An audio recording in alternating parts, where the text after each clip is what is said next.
Hello, my name's Gloria. I'm 66 years old, and I want to tell you a story that changed my life forever. After my mom passed away, we discovered $1 billion secret hidden in my dog, Max. I whispered in disbelief, "My dog? She hid it in my dog?" The day we claimed the fortune, instead of celebrating, my husband looked at me coldly and said, "I want a divorce." My world shattered in that moment, and the pain of betrayal hit me like a storm. But that was only the beginning. It wasn't just a divorce.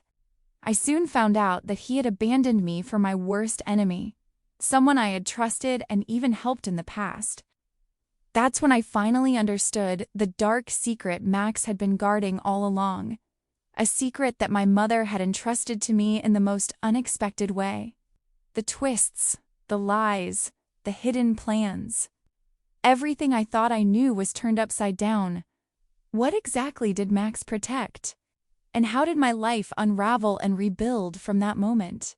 You won't believe the full story, and the journey is filled with surprises, courage, and shocking revelations. But before we continue, make sure to subscribe to the channel and write in the comments where you're watching from. I love reading your comments and knowing where you are. Now, let's understand how this story really began. I never imagined how much an attic could hold, both in dust and in secrets. But there we were, Bill and I, surrounded by boxes upon boxes of forgotten things, old family photos, trinkets my mother had collected over the years, mementos that once held meaning. Now, they were nothing but relics. It was hard not to feel her absence, and harder still to see Bill standing beside me as if none of it mattered. His face frozen, his eyes hard, the same eyes I once thought held warmth. The house had always smelled of my mother's perfume, a delicate scent of lavender that lingered in the corners of her favorite rooms. But now, it just smelled empty. Bill's presence in the attic was the loudest thing in the room, his every movement punctuated with impatience, as though he couldn't wait to be done with all this done with me.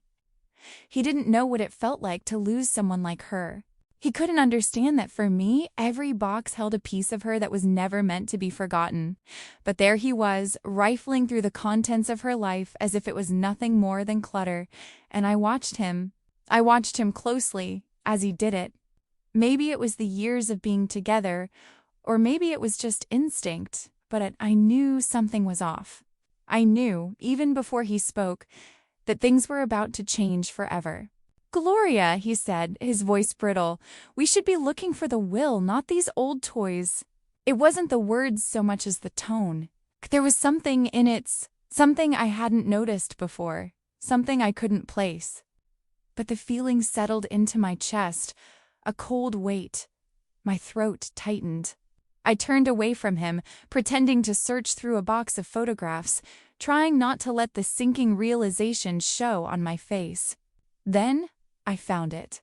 There, nestled at the bottom of a forgotten box that hadn't seen the light of day in years, was Max's old collar. The one he'd worn since he was a pup.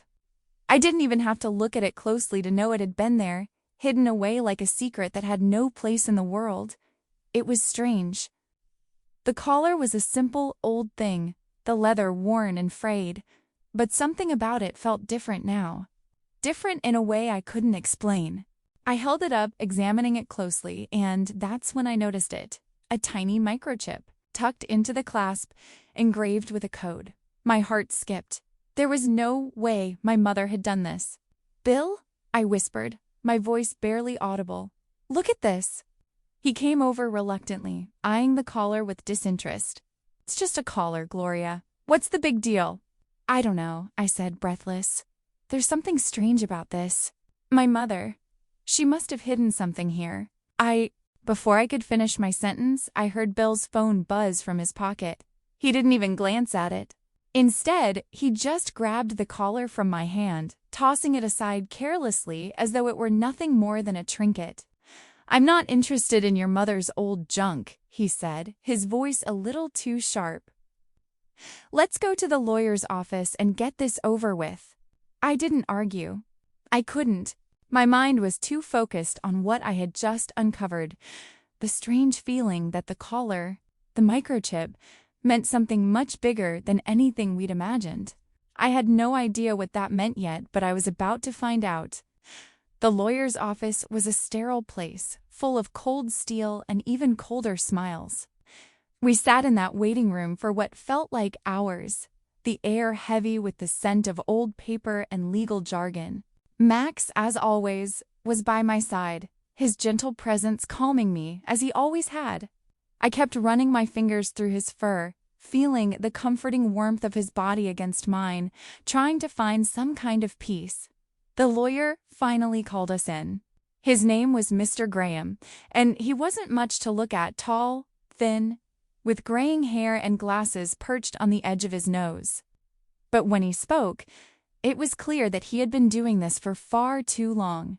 He'd seen it all, he said, and the look on his face told me that what was about to unfold wasn't going to be easy. "We've confirmed the inheritance," he said, his tone matter of fact. "Everything checks out, but there is something unusual. There's a digital wallet hidden on this microchip, a cryptocurrency key tied to a fortune your mother accumulated in secret." My stomach churned. A fortune?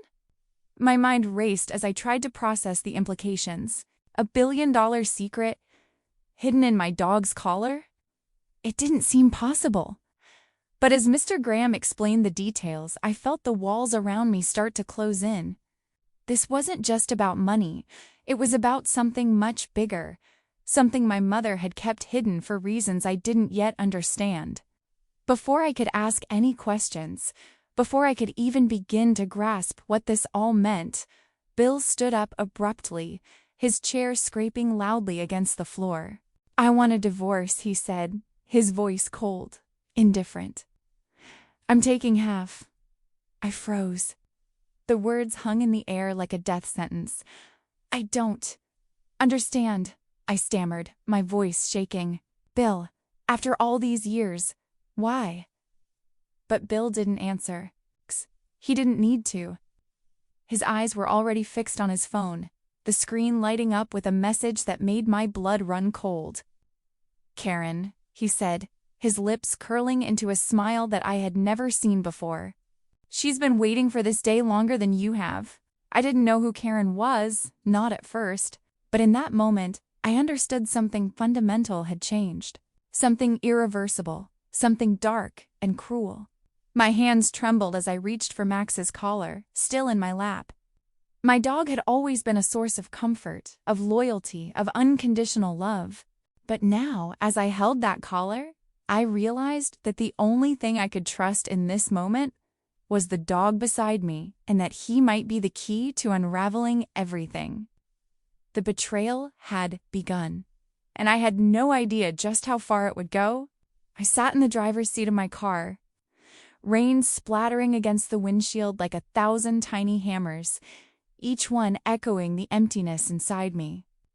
Max sat beside me, his head resting against my arm, warm and solid, his eyes reflecting my own disbelief.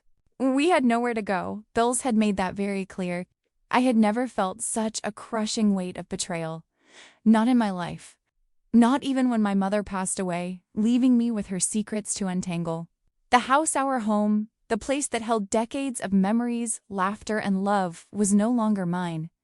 I had thought that Bill loved me, that the life we shared meant something, but that was a lie, a carefully constructed illusion, shattered in a single cold sentence. I own the deed now. "You have until tonight to leave." I couldn't even respond. Words seemed so small, inadequate against the magnitude of what he had done. I packed what little I could: clothes for myself, Max's blanket, a few photographs, a worn leather journal that had belonged to my mother. My hands shook, not just from the chill of the rain, but from the sudden realization that my life had been uprooted. When I finally left, I drove aimlessly, letting the wipers cut through the sheets of rain, looking for somewhere, anywhere, to stay. I ended up at a small motel on the outskirts of town, the kind of place where the neon sign flickers and the paint peels from the walls. It smelled faintly of mildew and old coffee, but at that moment, it was paradise compared to the house I had just lost. Max nudged me with his nose, sensing my anxiety, and I felt a faint, bittersweet comfort in his presence. Inside, the room was cramped, barely more than 4 walls and a bed with lumpy sheets. I set my things down and took a deep breath, trying to steady myself. Rain tapped relentlessly on the roof, a constant reminder that life, much like the storm outside, would not pause for grief or heartbreak. Max and I sat on the edge of the bed, sharing my only sandwich. I broke it into pieces and handed him half.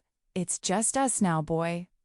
"But we've survived worse," I whispered, my voice rough with emotion. He licked my hand, his warm tongue grounding me in the reality that I wasn't entirely alone. The motel was sparsely staffed, but the maid, a young woman with kind eyes and an air of quiet dignity, struggled with a cart of heavy linens. Even in the grip of my despair, I felt the pull of empathy, and I offered to help her. "Let me give you a hand," I said, hoisting a stack of sheets. My muscles ached almost immediately, but the exertion distracted me from the constant churning of thoughts. There was a strange solace in doing something practical, in being useful, despite my personal devastation. Afterwards, I collapsed on the bed with Max, letting exhaustion wash over me. The world outside was wet and gray, mirroring my own inner storm. I closed my eyes, my mind wandering back to my mother, to the strange microchip in Max's collar. Something about it felt like a lifeline, a thread that could connect me to the truth, to answers I didn't even know I was ready for. That was when Max stirred. He growled low at the tablet I had set aside earlier, the one I had found among my mother's belongings. His growl grew into frantic barking, a sound that cut through the haze of my exhaustion. I picked up the tablet, noticing a notification I hadn't seen before. My heart skipped. A file had appeared, a video, left there intentionally, a message my mother had prepared. I hesitated before opening it, fear and anticipation knotting together in my chest. But Max nudged the tablet with his nose, insistent, and I realized he understood the importance of what was about to happen. I pressed play, and my mother's face filled the screen. She looked frail, her voice trembling, but there was a steeliness in her eyes that mirrored the courage I had inherited. "Gloria," she began, her voice quivering with emotion, "if you're watching this, it means you've discovered what Bill truly is. He didn't just marry you for love. He and Karen, they planned this 30 years ago, but I planted a trap. I knew this day would come, and I trusted that you would be strong enough to find it." Tears streamed down my face, and I clutched Max's fur as if holding on to him could anchor me to the courage rising within. My mother's words hit me like a lightning bolt. Betrayal layered upon betrayal, secrets woven into the very fabric of my life. And yet, buried within the despair, there was a flicker of hope. My mother had left me a path forward, a way to reclaim not just what was stolen, but also my own strength and dignity. Max rested his head against my shoulder as the rain continued to pour outside. And for the first time since Bill's betrayal, I felt a surge of determination. We weren't powerless. We had each other. We had the knowledge that would help us navigate this treacherous path. And most importantly, I realized I had the courage to confront whatever came next, just as my mother had anticipated. The storm outside matched the turmoil inside me, but it also mirrored the cleansing that was beginning. For the first time in hours, I let myself breathe, letting grief give way to resolve. We had reached the lowest point, yes, but from here, there was only one direction: forward. I looked down at Max, his eyes wise and steady, and whispered, "We'll get through this, boy. I promise, no matter what comes, we'll get through this." And in that quiet, shared moment of trust and loyalty, I realized that I was not defeated. Not yet. Not while Max was by my side. and not while the truth of my mother's plan still waited to be revealed. Rain had finally slowed, leaving the world outside a blurred watercolor of gray and silver, but inside me, a storm raged more violently than any thunderstorm I had ever endured. I spent hours in the public library buried under legal documents, dusty ledgers, and pages of fine print that most people would have given up on after a few minutes. My hands ached from writing notes, my eyes strained from scanning every paragraph, but I couldn't stop. Every detail mattered. Every clause, every footnote in the trust documents could be the key to understanding the treachery that had been woven into my life. Max sat beside me on the floor, his paws lightly resting on the edge of my notebook as if he understood the gravity of what I was doing. Sometimes he nudged me with his nose, urging me to take a breath, and I did, letting the calm steadiness of his presence anchor me amidst the fury and confusion. My mother had left a legacy of protection, and I was determined to honor it, even if it meant digging through a lifetime of lies. The truth hit me slowly, like a tide creeping over the sand. Bill's actions weren't just cruel, they were calculated. The transfer of the deed, his cold divorce demands. The secret alliance with Karenit was all part of a carefully orchestrated plan that had been decades in the making. But there was more. There had to be more. I felt it in my bones, that nagging intuition that said betrayal never came alone. I left the library, Max padding silently at my heels, and made my way to the diner where I knew I could find Sarah. She had retired years ago, but I trusted her more than anyone. Sarah had a mind honed for detail, a soul that refused to ignore injustice, and a heart that had always believed in me, even when I doubted myself. She was the kind of friend who would help you untangle the impossible, and right now, I needed her more than ever. The diner smelled of coffee and fried eggs, of old leather and linoleum floors. Sarah was sitting in the corner booth, nursing a cup of black coffee and watching the world outside with her usual sharp gaze. When she saw me, a faint smile tugged at the corners of her mouth, though the worry in her eyes betrayed her. "Gloria," she said, standing to hug me. Her arms were strong and steady, and for a moment, I felt the weight of the world lift from my shoulders. "I heard what happened. I'm so sorry, it's a lot," I admitted, my voice trembling, though not from weakness. It was the tremor of a soul ignited with righteous anger. "Bill? He's been lying to me my entire life, and I'm not even sure where to start." Sarah slid into the booth across from me, her expression serious. "Start at the beginning. Show me what you have." I laid out the documents, the microchip details, the video my mother had left, and recounted everything that had happened. Sarah listened, her brow furrowed, her fingers tapping lightly against the table, as if she could compute the enormity of the deceit simply through touch. Then she spoke, and her words hit harder than anything else so far. "Gloria, Bill has been laundering money through your charity for years, without your knowledge. He made it look legitimate, but the records, if you look closely, they show a trail of transfers that point directly to him." I froze, staring at her. My stomach lurched. "You mean I wasn't just betrayed, I was framed?" "Yes," Sarah said softly, her eyes never leaving mine. "He turned your life and your good intentions into a shield for his crimes. And he did it with a smile, knowing you'd never suspect." The anger surged through me, pure and incandescent, hot and consuming. My hands shook, not from fear, not from exhaustion, but from rage.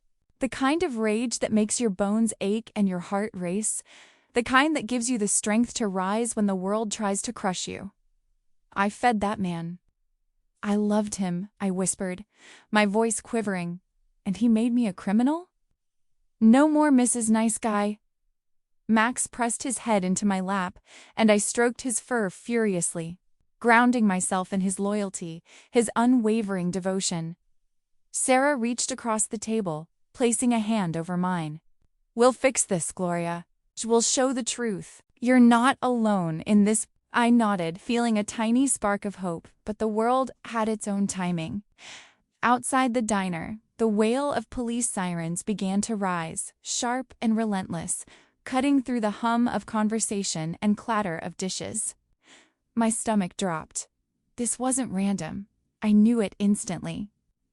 "They're heading toward the motel," I murmured, more to myself than to Sarah. "Bill," he reported Max as stolen property. Sarah's eyes widened. "We need to move, Gloria. Now." I grabbed my purse and Max's leash, my heart hammering, adrenaline coiling in my chest. The diner faded behind us, the comforting smell of coffee and fried eggs replaced by the damp, heavy air outside. The rain had stopped, leaving slick streets that reflected the neon signs above. But I felt no fear, only resolve. Max tugged gently at the leash, almost impatiently, as if he knew the journey ahead would require all of our wits, all of our courage. I whispered to him, "We've come this far, boy. We're not turning back now, not for him. Not for anyone who tried to take what's ours." And as the sirens grew louder, closer, I realized that for the first time since my mother's passing, I wasn't just reacting to betrayal. I was preparing for justice. The storm had gathered, yes, but now it was our turn to strike, and I would not allow anyone, no husband, no sister, no criminal mastermind, to define the rest of my life. Max leaned into me as we moved toward the car, his body radiating quiet confidence. I felt a fierce surge of gratitude and love for him. He had been my anchor, my protector, and now he would be my partner in the fight to reclaim my life. The world had turned against me, or so it seemed. But I knew the truth. Loyalty, courage, and clarity were on my side. And with Max and Sarah beside me, I was not defeated. Not yet, and the path forward, though dangerous and uncertain, was finally beginning to take shape. The rain had stopped, leaving the night heavy with mist and the scent of wet asphalt, but the air was thick with tension, almost pressing against my skin. Max sat alert beside me, ears pricked, his body coiled like a spring, sensing everything before I even did.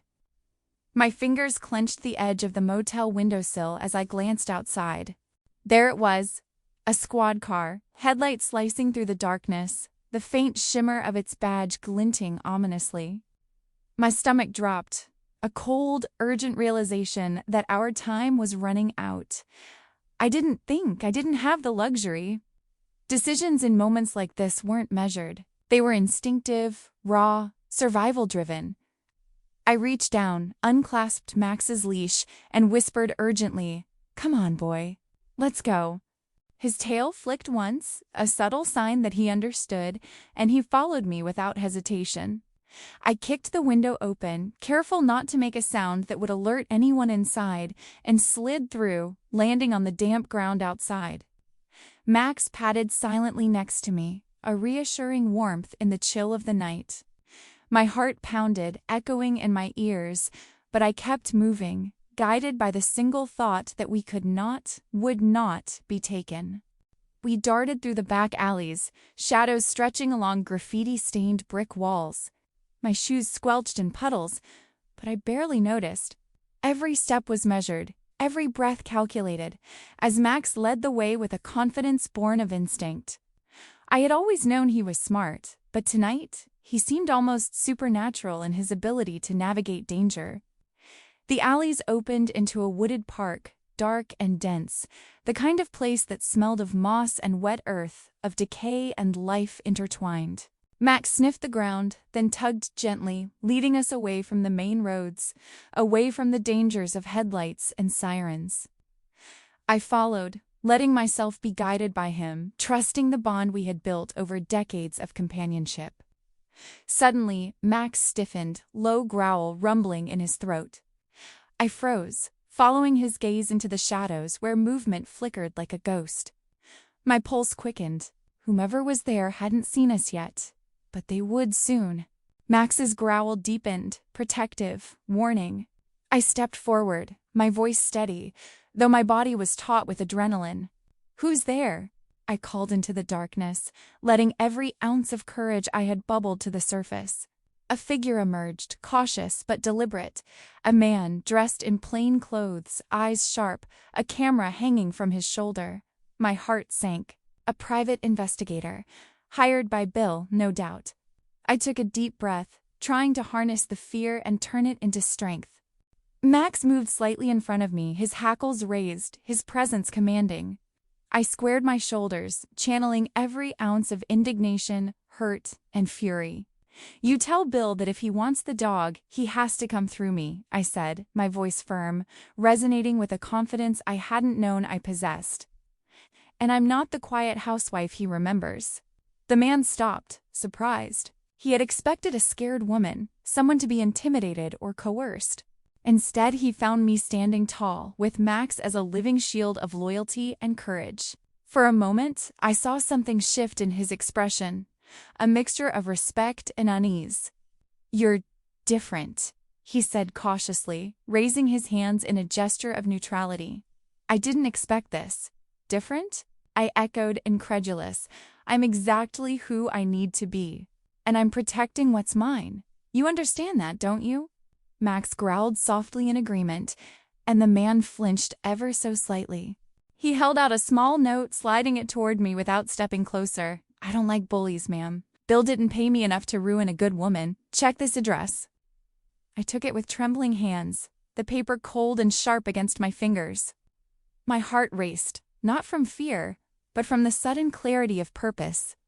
Max pressed his head against my leg, his warmth reminding me that I wasn't alone in this fight. Together, we could navigate whatever storm lay ahead.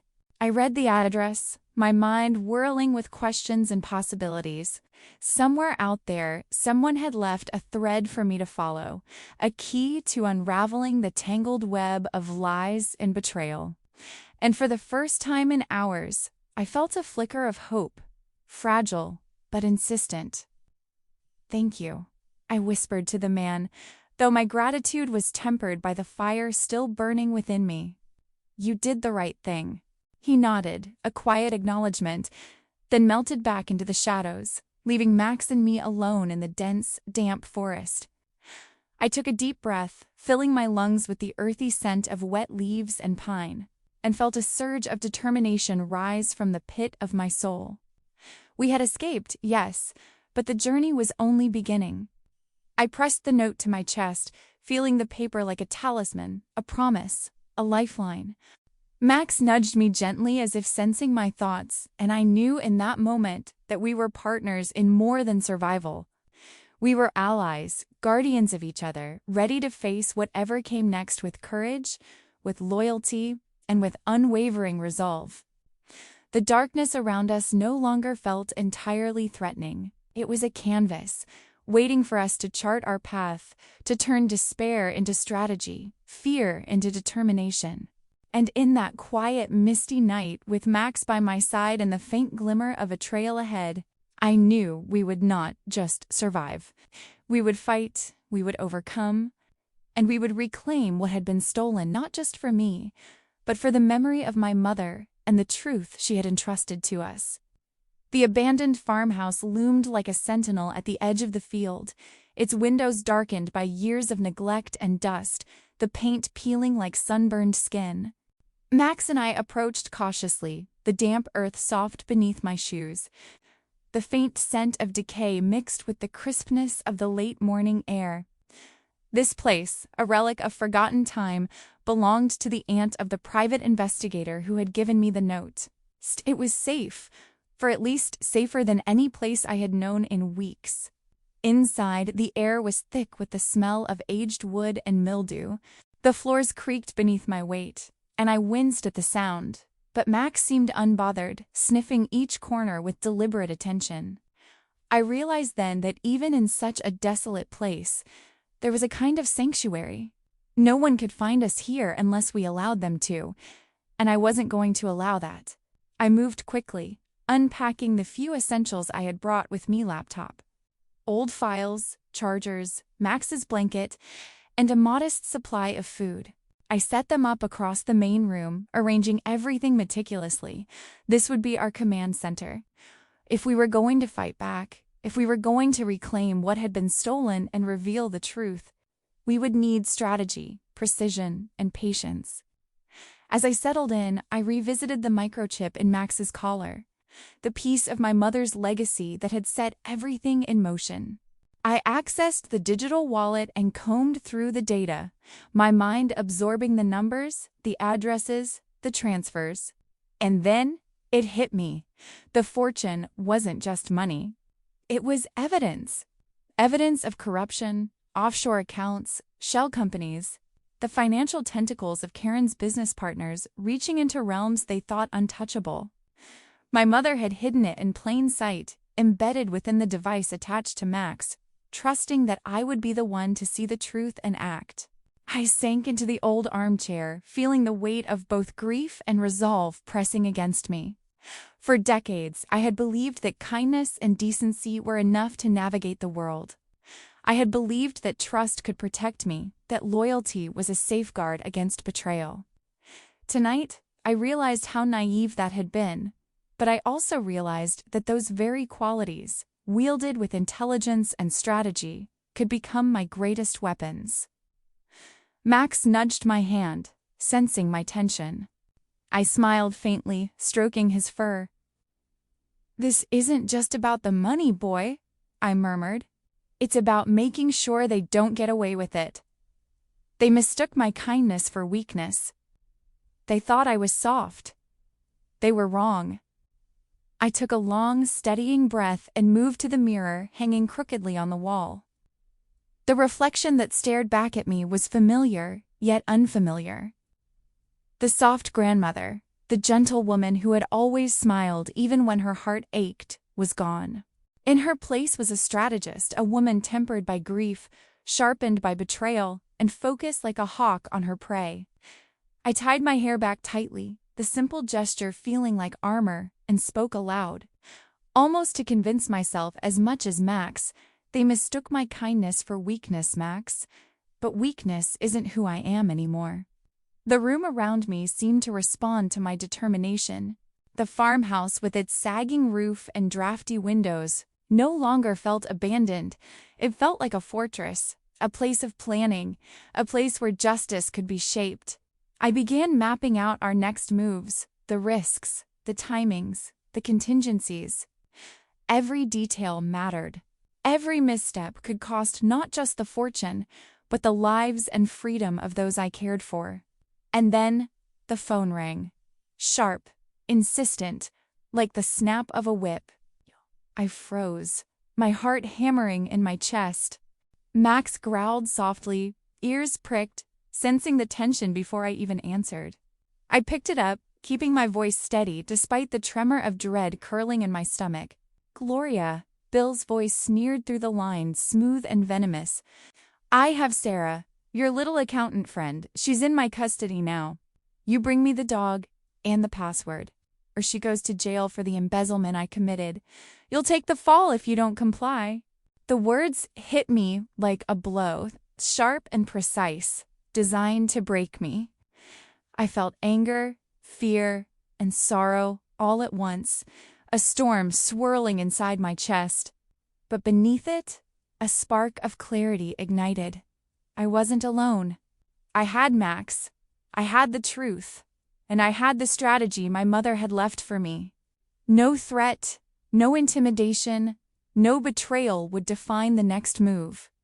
I stared at Max, his eyes steady, unwavering, full of the same fierce loyalty that had guided me through every storm. "We can do this, Max," I whispered. "We won't let him win. Not Sarah. Not the truth. Not us." I hung up, feeling the fire of determination course through me. The farmhouse, the abandoned refuge, was no longer a temporary hideout. It was our command center, our base of operations. And tonight, I vowed silently. We would take the first steps not just to reclaim the fortune, but to dismantle the network of deceit that had haunted my life for decades. I moved to the table, laying out files, making notes, planning, plotting. The night stretched before us, heavy with possibilities, but I felt no fear. There was purpose, now, a mission, and the knowledge that every step forward was a step toward justice, not just for myself, but for those who had been wronged, for the truth my mother had trusted me to uphold.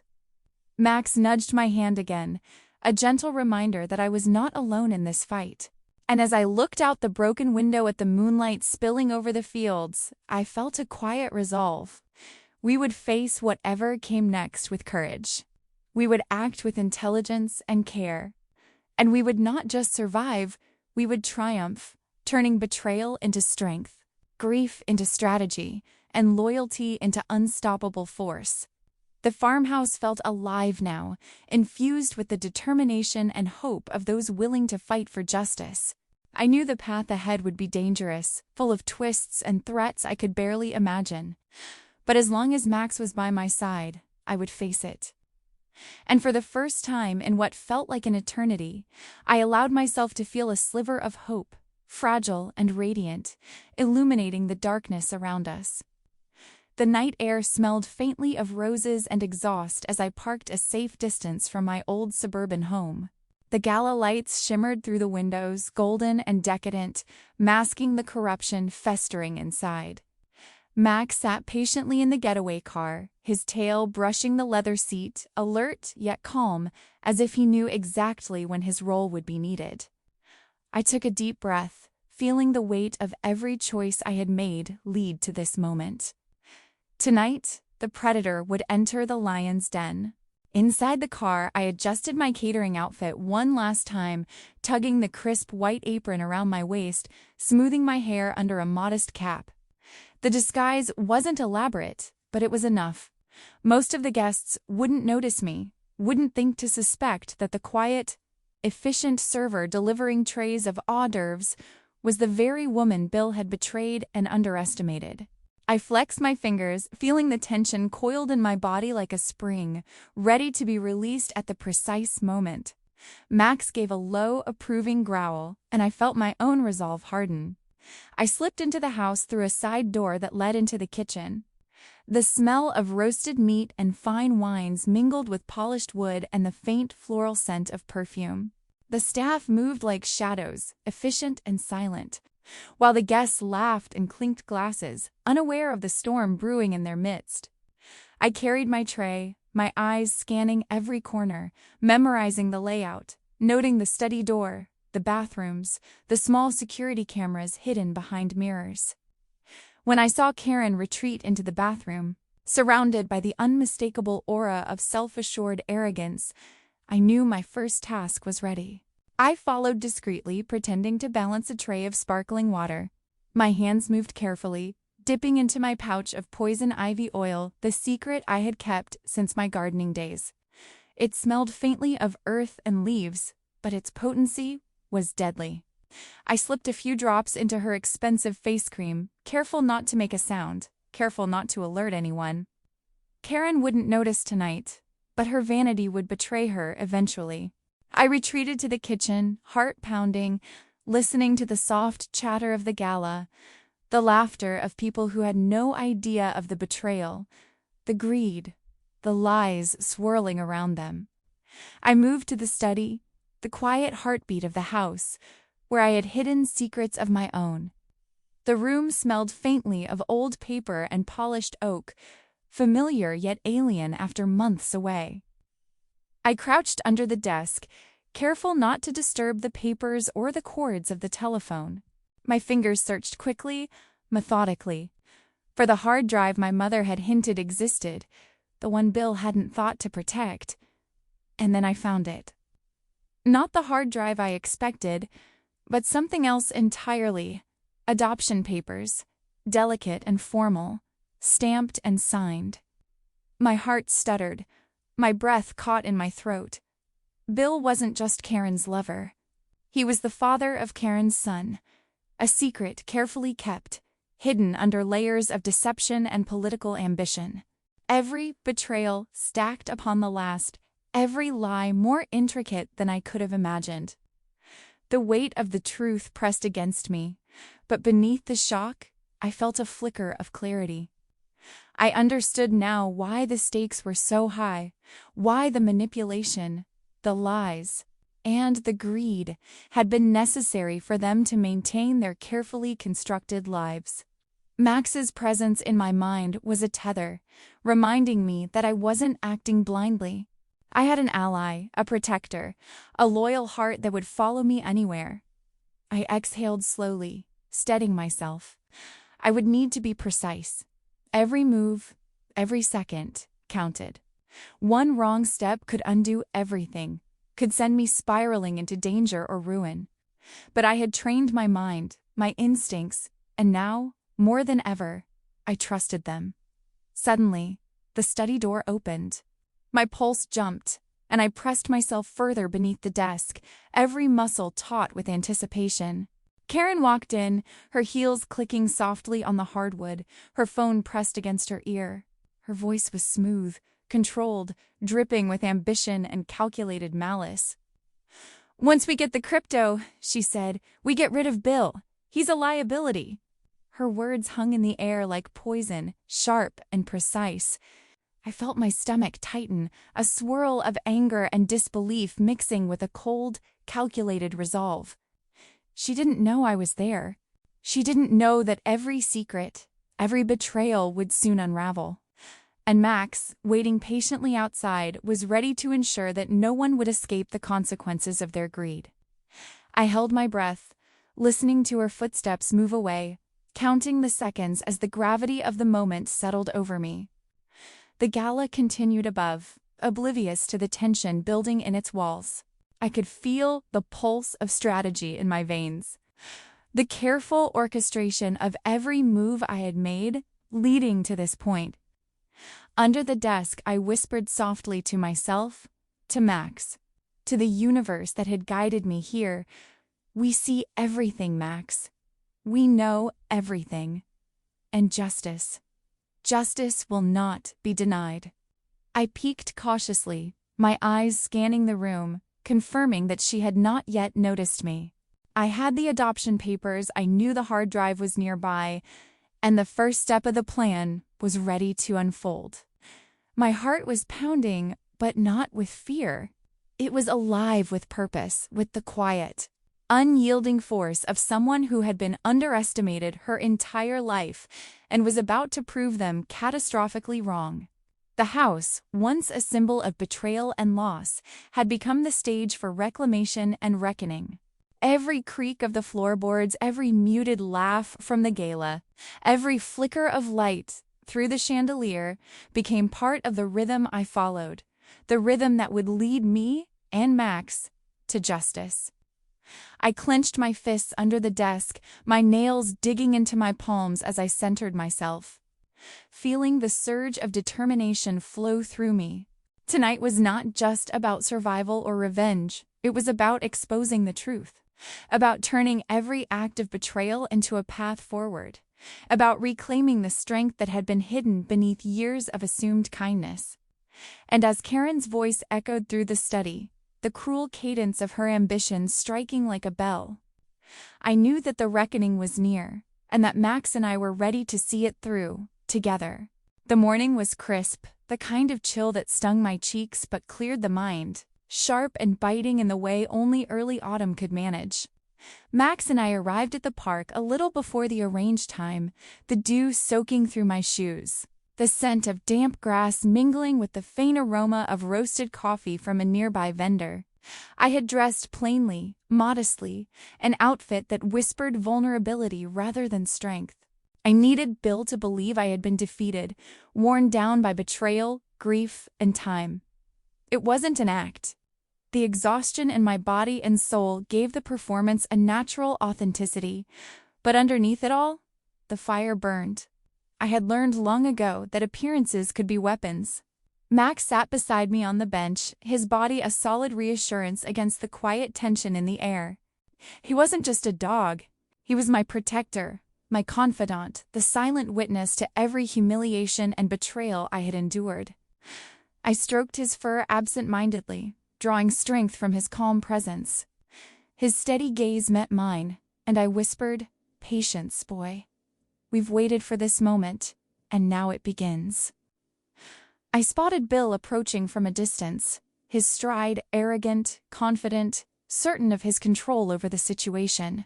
He was dressed impeccably, tailored suit, polished shoes, the picture of entitlement. The world had always bent to him, more so he thought. I adjusted the fake USB drive in my pocket, feeling its weight, knowing it was the bait that would pull him closer, that would expose him in ways he could never anticipate. When he reached the bench, I looked up, slowly letting exhaustion settle into my eyes, letting the grief and betrayal etch themselves across my face in lines that spoke louder than words ever could. "Bill," I said softly, voice trembling, "I just want my friend back. Take the money. I'm too old for this fight." He laughed, a cruel, condescending sound that made my stomach twist.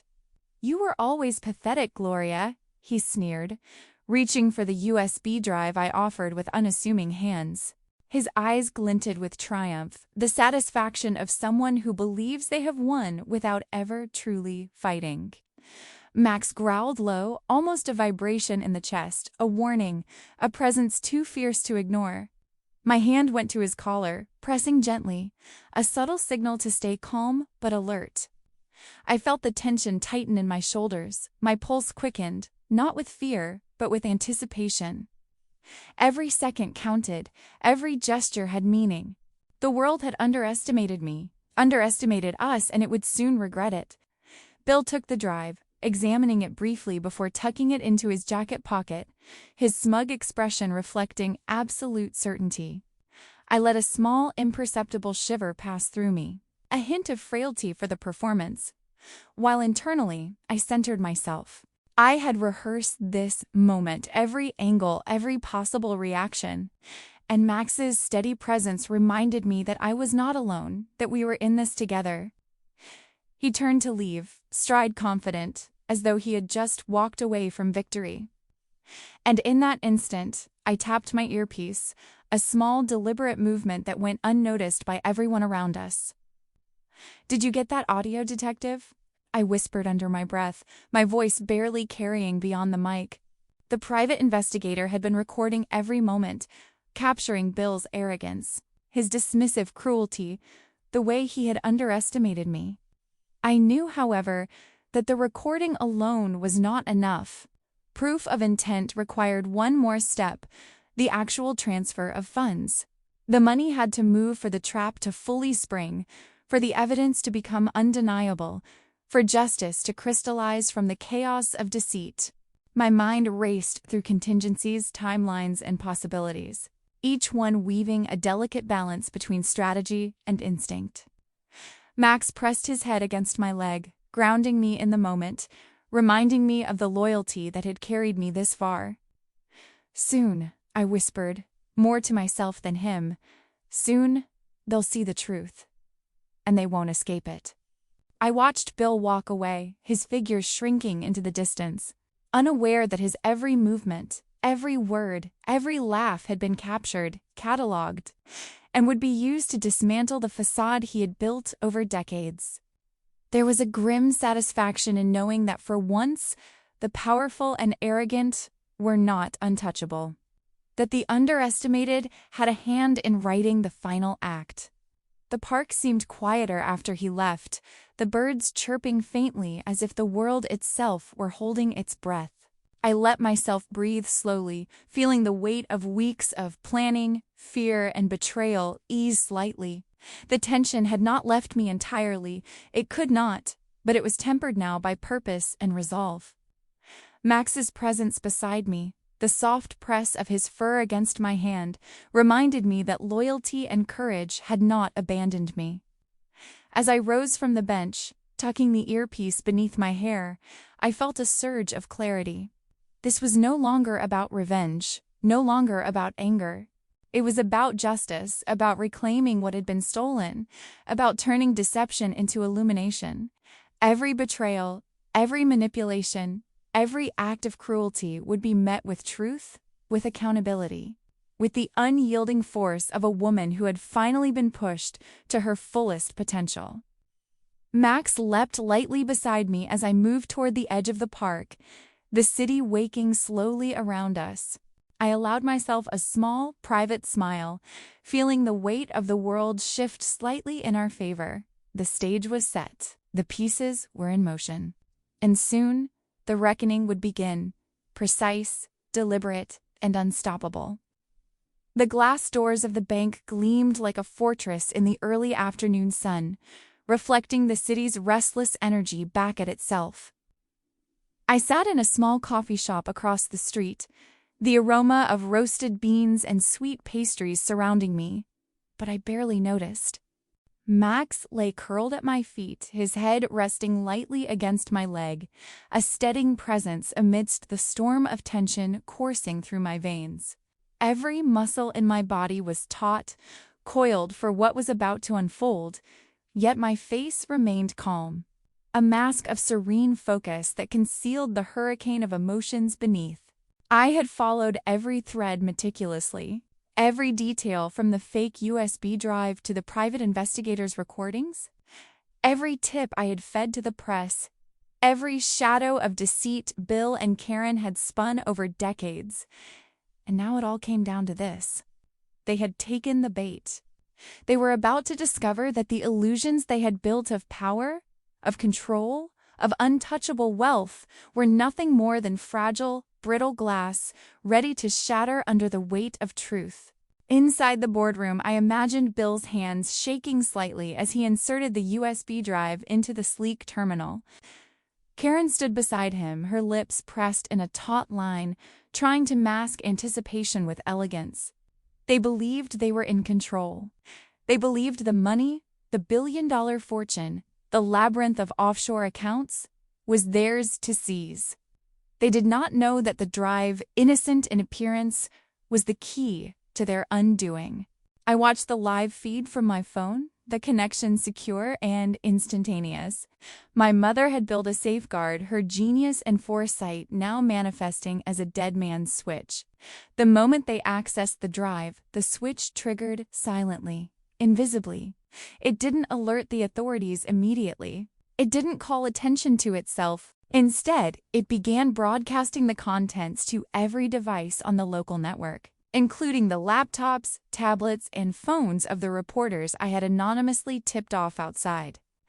Every secret, every ledger, every document of corruption and embezzlement was now exposed, cascading across screens with surgical precision.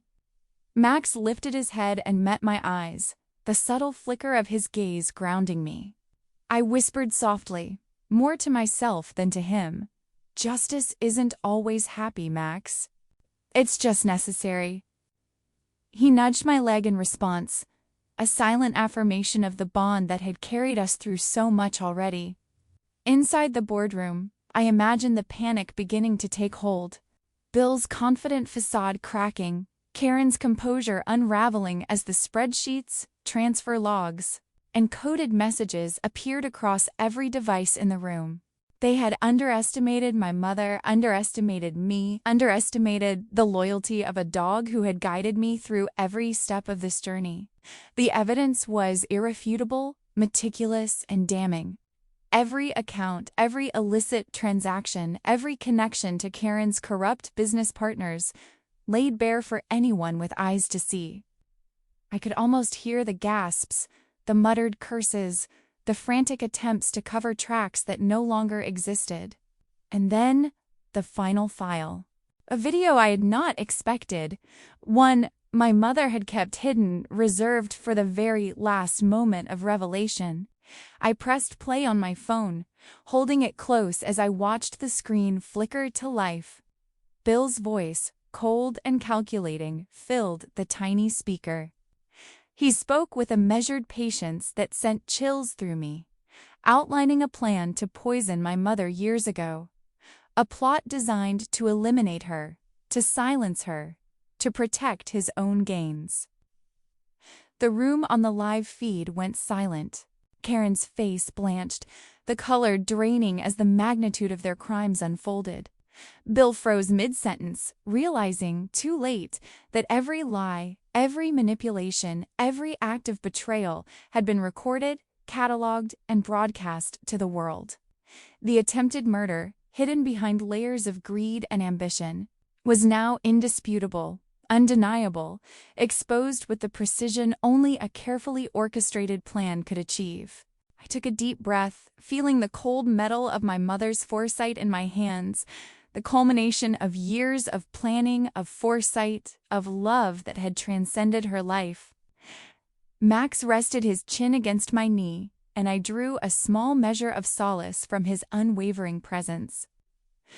He had been my protector, my guide, my companion through every storm, and now, together, we witnessed the justice she had entrusted to me unfold in its full, meticulous brilliance.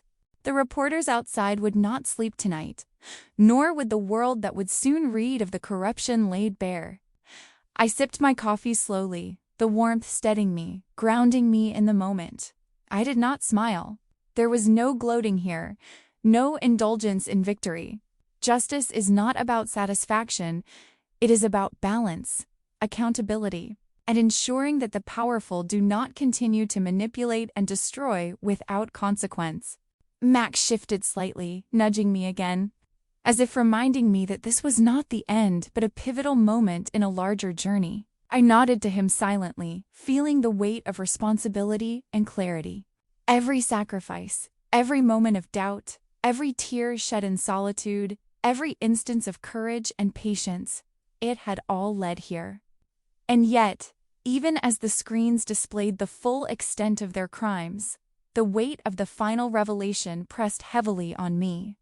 Bill had planned to kill my mother. He had betrayed me, manipulated me, and endangered the lives of those I cared about. The betrayal was now undeniable, the stakes impossibly high, and the danger had only deepened. I gripped my phone a little tighter, feeling Max's fur under my fingers, drawing strength from his steadfast loyalty. The trap had sprung perfectly, but the path ahead would still require every ounce of courage, strategy, and resilience I possessed. We had won a crucial battle, yes, but the war, the full reckoning, was only beginning. I exhaled slowly, letting the tension in my chest ease just slightly, and whispered, "We're ready, Max. Whatever comes next, we face it together." His eyes met mine, unwavering, loyal, resolute, and I knew in that moment that no matter what lay ahead, we would not falter. We had turned betrayal into power, secrecy into revelation, and fear into unwavering resolve. The city seemed to hold its breath that afternoon, the air tense with anticipation, heavy with the faint tong of rain from a passing drizzle that had left the streets glistening. I parked a few yards from the bank, Max's leash in my hand, and felt the familiar rhythm of his heartbeat against my own, steady and grounding. Everything had led to this moment, the culmination of betrayal, strategy, and patience. Every footstep I had taken, every plan laid carefully in the shadows had brought us here. I drew a deep, deliberate breath, feeling the tension coil in my shoulders and neck, readying myself for the confrontation I had envisioned countless times, yet never wished to enjoy. Through the bank's glass doors, I could see the chaos unfolding inside. Bill and Karen were desperate, frantically trying to contain the fallout of the broadcasts, the evidence of corruption, embezzlement, and attempted murder that my mother had left for me to reveal. The documents and videos were now circulating, undeniable and indisputable, and their carefully constructed worlds were crumbling before their eyes. Their faces reflected panic, disbelief, and a dawning horror that nothing could undo. And then, like hunted animals sensing the closing of the net, they bolted. Bill's face twisted with rage and fear, Karen's expression a mask of calculated terror. They ran out of the bank doors, their movements frantic and uncoordinated, heading for what they believed was a path to freedom. I stepped forward, positioning myself near my car, the leash held loosely in one hand, my gaze locked on them. The press were already gathering, cameras flashing, but Bill and Karen did not see me yet. They only saw opportunity, escape, a world they thought they could still manipulate. Bill's eyes widened when he finally saw me standing there, calm, poised, resolute, and beside me, Max, a mountain of black and tan fur, alert and unwavering. A cold fury mixed with disbelief flashed across his features, as though the sight of me, simple and unthreatening yet impossibly powerful, unsettled him in a way no human adversary ever had. "You!" he shouted, voice raw with panic. "You ruined everything!" He charged toward me as though sheer force could undo years of cunning, of patience, of meticulous planning. I felt my pulse spike, but I remained still, letting him draw close, watching every muscle, every motion, every instinct of both man and dog. Max moved before I even had to give a signal. His body coiled like a spring, and then, in a single fluid motion, he leapt, pinning Bill to the ground with quiet authority. He did not bite, did not harm, but the dominance was absolute. Bill's momentum and arrogance met the immovable presence of loyalty and power incarnate. And he froze, struggling beneath Max's unwavering hold. Panic and disbelief contorted his face as he realized he had underestimated us. Underestimated the bond between a woman and her dog. Underestimated the consequences of a lifetime of betrayal. I stepped closer, my heels clicking softly against the wet pavement, voice steady and calm, carrying a weight that no anger could match. "I didn't ruin anything, Bill," I said, looking down at him, my eyes sharp and unwavering. "I just turned on the lights. The cockroaches did the rest." My words were simple, yet precise, an encapsulation of every deceit, every lie, every manipulation finally exposed. The world seemed to tilt, as if recognizing the shift in power, as if the air itself acknowledged that the predator had been unmasked, the arrogant humbled. Max remained vigilant, ears pricked, body still taut, ready for any sudden movement, a living symbol of authority and loyalty. I felt the calm pride of someone who had endured betrayal and heartbreak. Someone who had transformed grief into clarity, rage into strategy, and fear into courage. Then came the sound of sirens, distant at first, then closer, insistent, authoritative, a herald of justice manifesting in the world. Police cars flanked the street, officers emerging with purpose, moving quickly to surround Bill and Karen. Bill's struggles intensified, his voice rising to a desperate pitch. "It was her idea," he screamed, pointing a shaking finger at Karen as though assigning blame could erase his guilt. Karen's scream sliced through the tension, high-pitched and terrified, a mirror of Bill's panic yet tinged with a bitter realization. She looked at me, her mask of composure shattered, eyes wide with fear and fury. "No, it wasn't supposed to be like this," she cried, the carefully constructed illusions of power and control dissolving in the harsh light of accountability. I felt a quiet satisfaction, tempered by solemnity. Justice was not about vengeance, nor about gloating. It was about truth, and the truth had a clarity and weight all its own.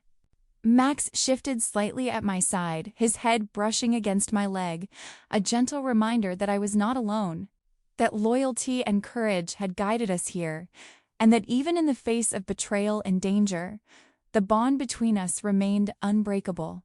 The officers moved in, handcuffs glinting under the late afternoon sun. Bill's cries echoed, blending with Karen's shouts. As they were finally restrained, their freedom curtailed by the consequences they had long ignored. And in that moment, I allowed myself a breath, long and deep, the tension in my chest easing ever so slightly.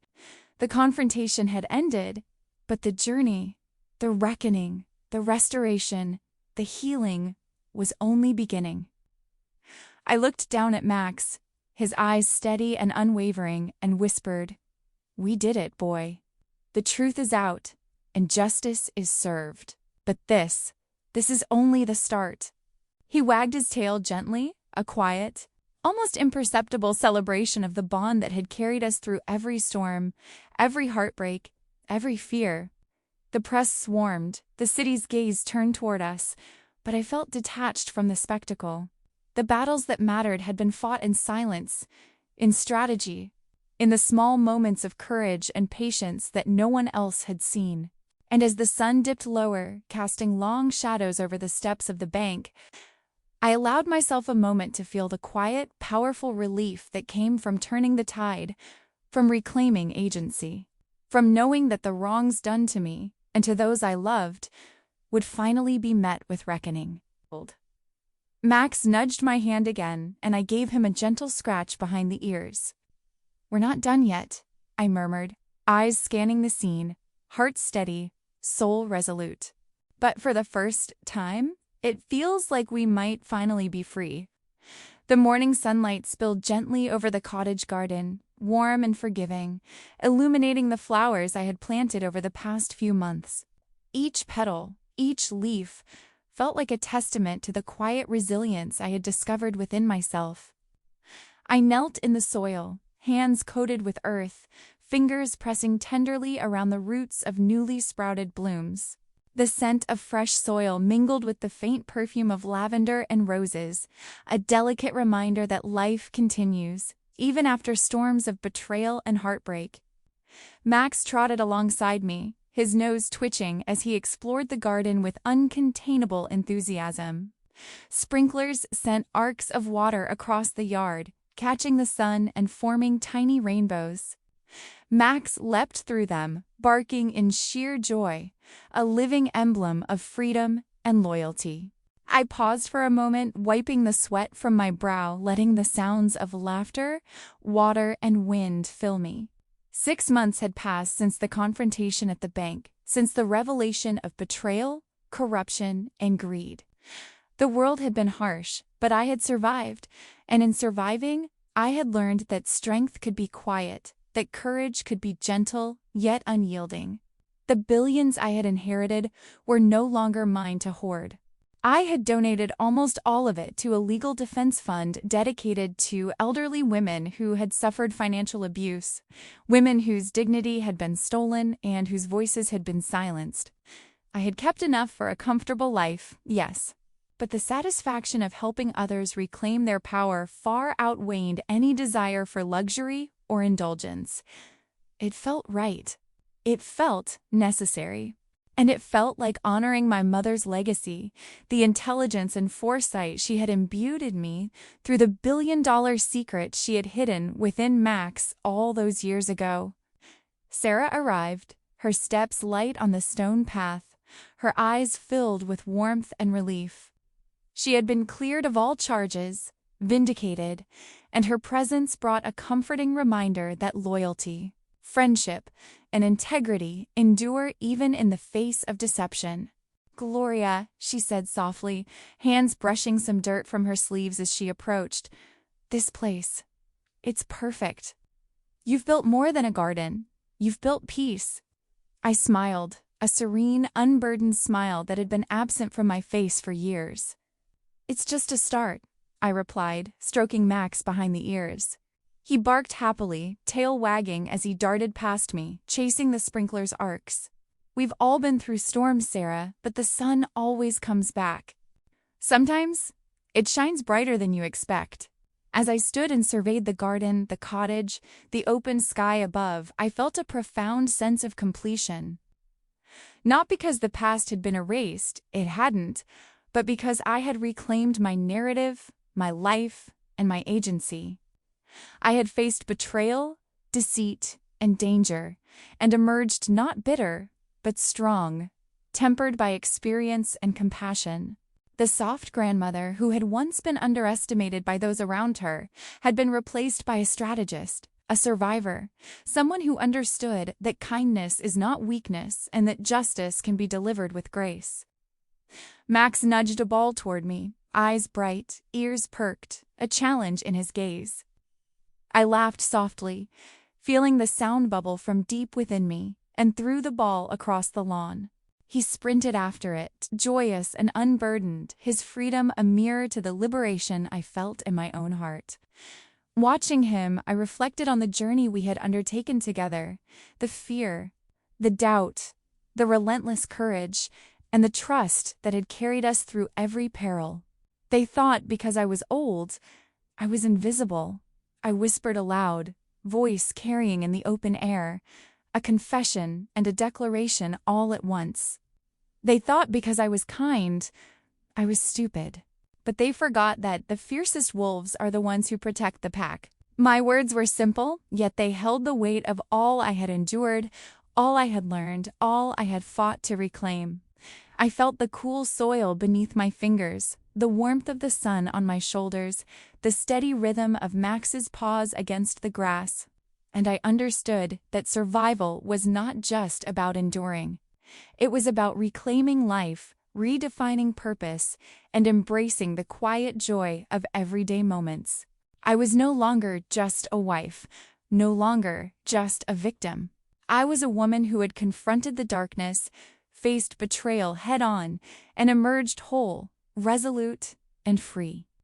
As Max returned with the ball, tail wagging, I crouched and ruffled his fur, feeling the deep bond between us.